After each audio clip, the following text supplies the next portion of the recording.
Welcome to Wayne's Weird World. And Gus, that's right. Do you like rabbits? Yes, you do. Yes, you do. Cheers. It is definitely wine o'clock. In this case, it's whiskey, because I've been climbing around up on top here, putting down laser light for this greenhouse. Cheers. And my knees are killing me. Here we have an Elkhorn, a juvenile. Now, the difference between the Elkhorn and the Staghorn is that the Staghorn, the fronds grow out from the mantle. Elkhorn, they're separate. The fronds grow out and the mantle grows around. Yep. Anyway, we're going to pot this thing up. And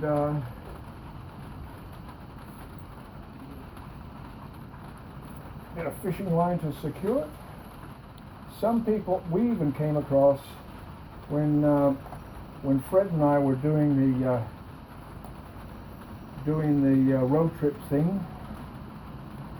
We came across in one nursery where they had taken,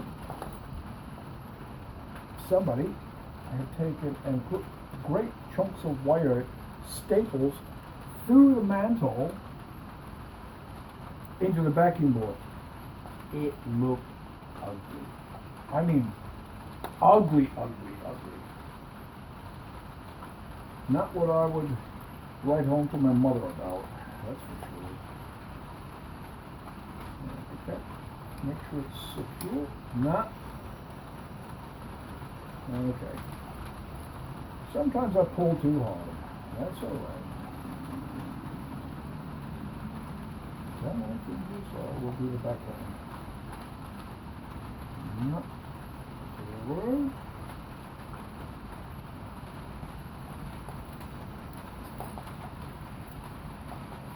Okay.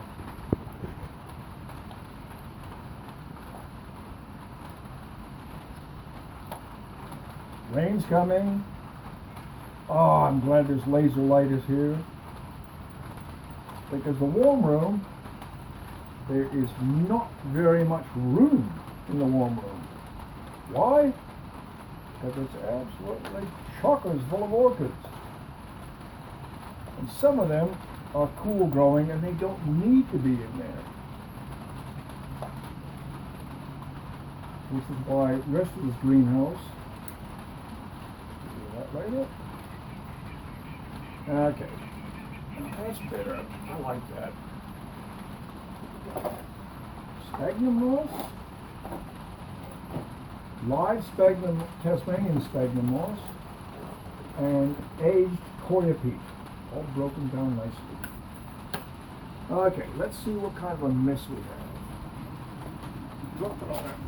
There we go. The only reason these things come in pots is because the way they propagate ferns, they have a tray of sterilized medium and they sprinkle the spore across the top of the tray, and it's in an environmentally controlled room, greenhouse, warm, moist, humid. Yep. Now, look at all that. I'm not sure you can see those. We've got some nice new growth in here. So I'm quite impressed with this little one. And this one's going to Fred to help pay for his slave labor on the greenhouse. Now, a lot of people will put so much medium in there that it's just absolutely ridiculous. You really only need a small handful. And again, this is living sphagnum moss. Small handful.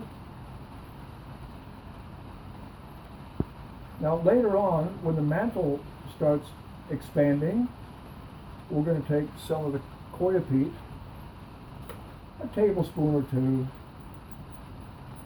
basically the same as this one. And that's what the fronds do in the mantle. They collect all this leaf litter and other stuff that falls from trees in the forest. Let's do a little bit more sphagnum also around the outside of it, because we don't want that root ball drying out too fast. Now, some people ask about the driftwood that I use, if I'm concerned about salt. Well, yes and no. But by the time I've done what I normally do, which is bring it home, brush all the sand off it, whatever else is stuck to it, hose it off, throw it in a bucket with fresh water, let it soak overnight, rinse it again. Is there any reason to be concerned about salt after that? Not really. It will be just fine. Now, ideally, the mantle is just going to completely cover this, and because it has a flat side, it'll be easier than other shapes to add on a bit, because these things can get big. I have them growing on a man fern. Oh, part of your bunny! Aren't you a good boy? Rabbit! Oh yes.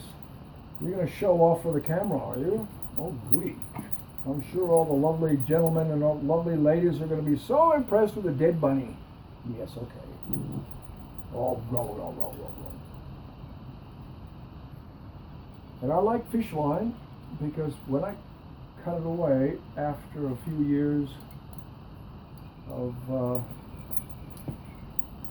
elkhorn or staghorn settling in, there's only a couple of little bits you can see here.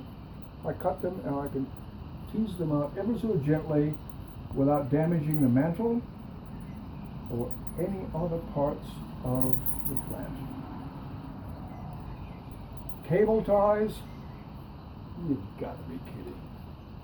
Fencing wire stuff, heavy copper wire, super glue? Nah.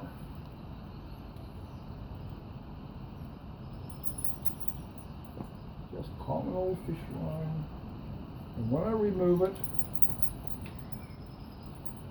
I cut away all the pieces, I wrap them up, and I fuse them together, melt them so that no little creepy crawlies, birds or reptiles or anything else are going to get tangled up in it.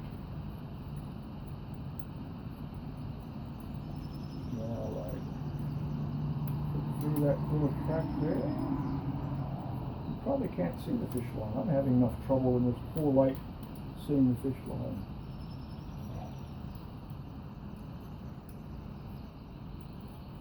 Little crevices tuck the fish line through, and it's secured fairly easily.